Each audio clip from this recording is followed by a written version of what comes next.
नमस्कार, जीके और क्लैक्स में एक बार फिर से आपका स्वागत है। दोस्तों, आज का सेशन नंबर है 141 और आज हम 12 अक्टूबर 2023 के इम्पोर्टेंट करंट अफेयर्स के बारे में डिस्कस करेंगे। साथ ही कुछ महत्वपूर्ण फैक्ट्स पर भी चर्चा करेंगे। आज की क्लास की पीडीएफ फाइल आपको वीडियो के डिस्क्रिप्शन में मिल जाएगी। पीडीएफ आप हमारे टेलीग्राम ग्रुप से भी डाउनलोड कर सकते हैं। टेलीग्राम ग्रुप का लिंक मैंने डिस्क्रिप्शन में दे दिया है, वहाँ पर आपको सभी पीडीएफ एक साथ मिल जाएंगे। तो वीडियो को एंड तक और बहुत ही ध्यान से देखिए। वीडियो के एंड में जनरल साइंस का एक क्वेश्चन आपसे पूछूंगा, जिसका आंसर आप कमेंट सेक्शन में दे सकते हैं। डेली करंट अफेयर्स वीडियो देखने के लिए जीके और क्लैक्शन को सब्सक्राइब करें। तो चलिए शुरू करते हैं।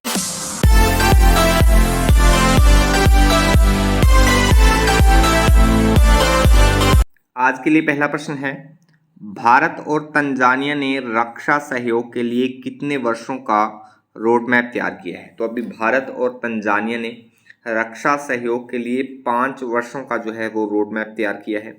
डी ऑप्शन यहाँ पे सही हो जाएगा। चलिए इसके बारे में थोड़ा और विस्तार से देख लेते हैं। भारत और तंजानिया ने रक्षा सहयोग के लिए 5 साल का रोड मैप तैयार किया है।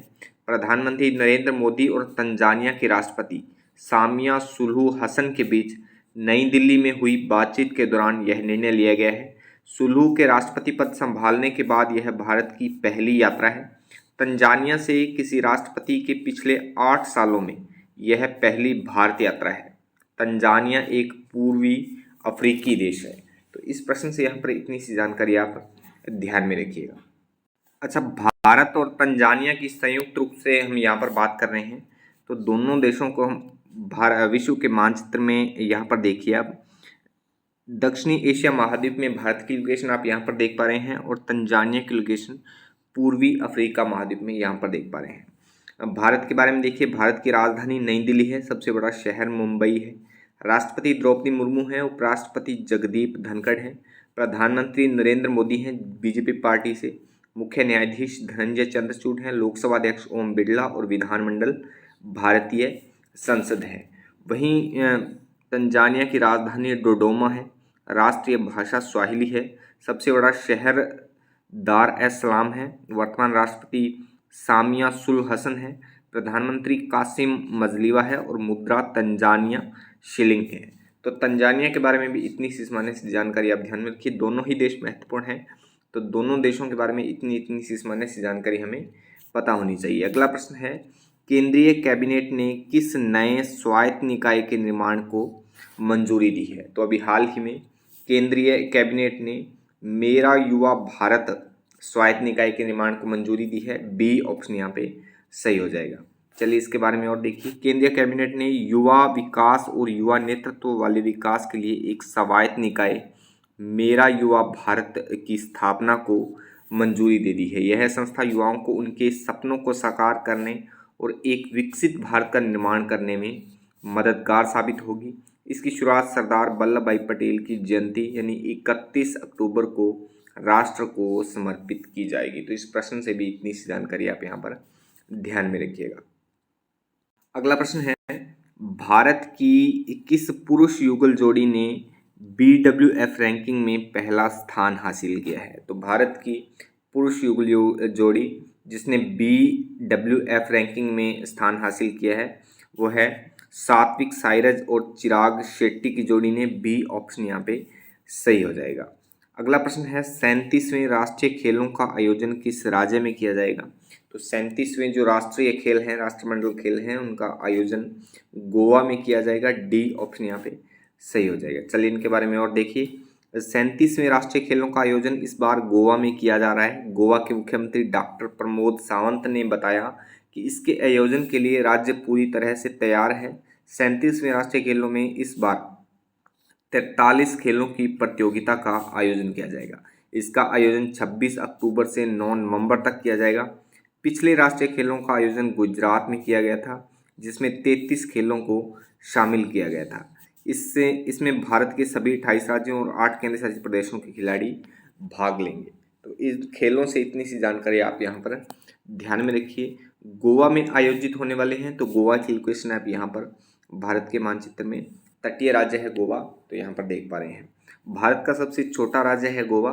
गोवा की स्थापना 30 मई 1987 को हुई, 87 को, और राजधानी पणजी या पंजिम है। सबसे बड़ा शहर वास्को डिगामा है। 2 जिले हैं केवल गोवा में, और वर्तमान जो गवर्नर है श्रीधरन पिल्लई है। मुख्यमंत्री प्रमोद सावंत हैं। विधानमंडल एक सदनीय है, केवल विधानसभा है, और विधानसभा में 40 सीटें हैं। वहीं राज्यसभा में 1 सीट और लोकसभा में 2 सीटें हैं। तो गोवा के बारे में इतनी सी सामान्य सी जानकारी आप ध्यान में रखिए। जीके के पोर्शन के हिसाब से बहुत ही महत्वपूर्ण ये जानकारी हो सकती है आपके लिए। अगला प्रश्न है, अंतर्राष्ट्रीय बालिका दिवस प्रतिवर्ष कब मनाया जाता है? तो इंटरनेशनल गर्ल चाइल्ड डे जो हर साल 11 अक्टूबर को मनाया जाता है। बी ऑप्शन यहाँ पे सही हो जाएगा। चलिए इस दिवस के बारे में थोड़ा और देखिए। प्रत्येक वर्ष 11 अक्टूबर को बालिकाओं के सहभागिता को वृद्धि देने, उनके स्वस्थ जीवन को प्रोत्साहित करने और उनकी शिक्षा को और करियर के लिए मार्ग तैयार करने के उद्देश्य के साथ अंतर्राष्ट्रीय बालिका दिवस को मनाया जाता है। इस साल 2023 में दुनिया भर में 11वां अंतर्राष्ट्रीय बालिका दिवस मनाया जाएगा। इस वर्ष की थीम लड़कियों के अधिकारों में निवेश, हमारा नेतृत्व और कल्याण है। तो इस प्रश्न से या इस दिवस के बारे में इतनी सी जानकारी जो है आप ध्यान में रखिएगा। अच्छा, अक्टूबर महीने के अब तक के जो महत्वपूर्ण दिवस है हमने पढ़े हैं, उनको एक बार फिर से हम रिपीट कर लेते हैं। 1 अक्टूबर को राष्ट्रीय स्वैच्छिक रक्तदान दिवस, 1 अक्टूबर को अंतर्राष्ट्रीय वृद्धजन दिवस, 1 अक्टूबर को चीन का राष्ट्रीय दिवस, 2 अक्टूबर को गांधी जयंती अंतर्राष्ट्रीय अहिंसा दिवस और लाल बहादुर शास्त्री जयंती। वहीं 2 अक्टूबर 1959 को त्रिस्तरीय पंचायती राज व्यवस्था का उद्घाटन हुआ। 2 अक्टूबर 2012 को जननी एक्सप्रेस एम्बुलेंस सेवा शुरू की गई। 2 अक्टूबर 1993 को प्रधानमंत्री रोजगार गारंटी योजना, प्रधानमंत्री रोजगार योजना जो है वो शुरू की गई। 2 अक्टूबर को ही वन्य जीव सप्ताह मनाया जाता है, 2 से 8 अक्टूबर तक। 3 अक्टूबर को विश्व पर्यावरण दिवस प्रत्येक वर्ष अक्टूबर माह के प्रथम सोमवार को मनाया जाता है। वहीं 4 अक्टूबर को विश्व अंतरिक्ष सप्ताह, 4 से 10 अक्टूबर तक। वहीं 5 अक्टूबर को विश्व शिक्षक दिवस मनाया जाता है। भारत में शिक्षक दिवस 5 सितंबर को मनाया जाता है, ये आप ध्यान में रखिएगा। भारत में 5 सितंबर को और विश्व स्तर पर 5 अक्टूबर को मनाया जाता है। वहीं 6 अक्टूबर को जर्मन अमेरिकी दिवस मनाया जाता है। 8 अक्टूबर को भारतीय वायुसेना दिवस मनाया जाता है। 9 अक्टूबर को विश्व डाक दिवस।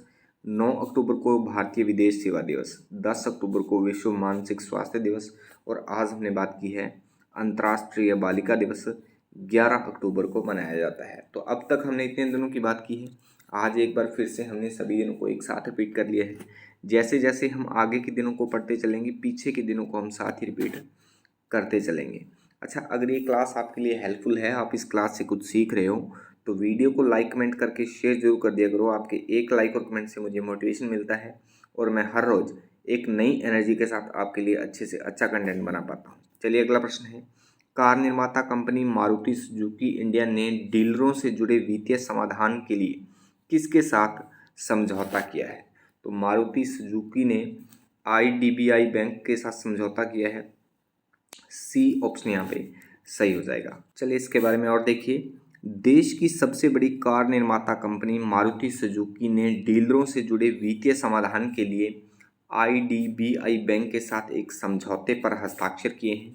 मारुति सुजुकी इंडिया ने एक बयान में बताया कि इस डील से देश भर में 4000 से अधिक मारुति सुजुकी बिक्री आउटलेटों को फायदा होगा। IDBI बैंक लिमिटेड LIC और भारत सरकार के स्वामित्व का एक वित्तीय बैंक है, जिसकी स्थापना 1964 में की गई थी। तो इस प्रश्न से इतनी सी जानकारी आप यहाँ पे ध्यान में रखिएगा। नेक्स्ट है, यूपी के मुख्यमंत्री योगी आदित्यनाथ ने किस जिले में स्वतंत्रता सेनानी राजा राव की प्रतिमा का अनावरण किया है? तो योगी आदित्यनाथ ने यूपी के उन्नाव जिले में राजा राव की प्रतिमा का अनावरण किया है, जो कि स्वतंत्रता सेनानी थे। बी ऑप्शन यहाँ पे सही हो जाएगा। नेक्स्ट है, वनडे विश्व कप के इतिहास में किस टीम ने सबसे बड़े रन चेज का रिकॉर्ड बनाया है? तो इस क्वेश्चन का सही आंसर हो जाएगा ऑप्शन बी। पाकिस्तान ने वनडे विश्व कप के इतिहास में सबसे बड़े रन चेज का जो है वो रिकॉर्ड बनाया है। बी ऑप्शन यहाँ पे सही हो जाएगा। नेक्स्ट है, किस राज्य को आर्थिक गलियारा परियोजना के लिए 3000 करोड़ रुपए की मंजूरी मिली है? तो अभी हाल ही में असम को गलियारा परियोजना के लिए, आर्थिक गलियारा परियोजना के लिए 3000 करोड़ रुपए की मंजूरी दी गई है। सी ऑप्शन यहाँ पे सही हो जाएगा। अच्छा, कल की वीडियो का चैलेंज क्वेश्चन था ध्वनि प्रदूषण की इकाई क्या होती है? तो इस क्वेश्चन का राइट आंसर था ऑप्शन बी, डेसिबल जो है वो ध्वनि प्रदूषण की इकाई होती है। बी ऑप्शन यहाँ पे सही था। आज की वीडियो का चैलेंज क्वेश्चन है, निम्न में से कौन एक अदिश राशि है? तो 4 ऑप्शन आपके पास हैं, वेग, गति, बाल आघूर्ण या विस्थापन। तो इस क्वेश्चन का आंसर आप कमेंट बॉक्स में कमेंट करके जरूर बताइए। वीडियो अच्छी लगी तो वीडियो को लाइक करें, दोस्तों में शेयर करें और कुछ सुझाव या संशोधन के लिए कमेंट बॉक्स में कमेंट जरूर लिखा करिए। चलिए कल मिलते हैं इसी समय, तब तक के लिए जय हिंद, जय भारत।